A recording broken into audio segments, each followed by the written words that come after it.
So ayun, kunting kaalaman lang para sa pag-aaral ng ganito. Ayun, bago ko yan pinapipinturahan mga kumare.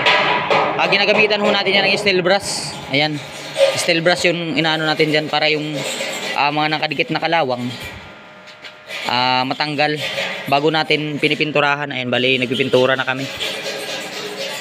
Yun yung purpose niyan mga kumbate, para matanggal yung kalawang na nakadikit. Ginagamitan ng steel brush. Bago rin kami nagkakabit ng bubong, ang kagaya nito, pag natapos na lahat, bago namin yung kakabitan ng bubong, pipinturahan muna namin para dire-diretso yung trabaho. Kasi mahirap na kung pinturahan yan kung may bubong na.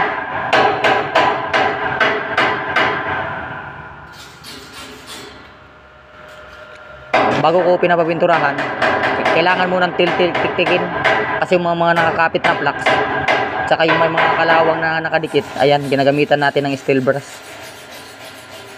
Pinapabrush ko talaga yan mga kumbate para makuha natin yung saktong tibay, para yung pintura dikit na dikit.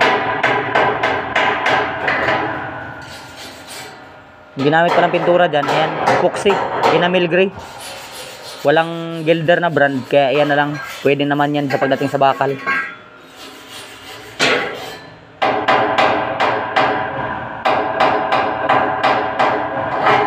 Ayan, pinipintura pa, bago pinturahan, tiltilin muna yung mga plugs saka yung mga kalawang na nakadikit para makuha natin yung saktong tibay, para yung pintura talagang pinitrit, dikit na dikit. Yan yung pamamaraan mga kumbate para yung trabaho maging pulido, maging quality, ika nga. Ayan, bago pinturahan, tiktikin yung plug, saka pasadahan ng steel brush yung pinag-weldingan.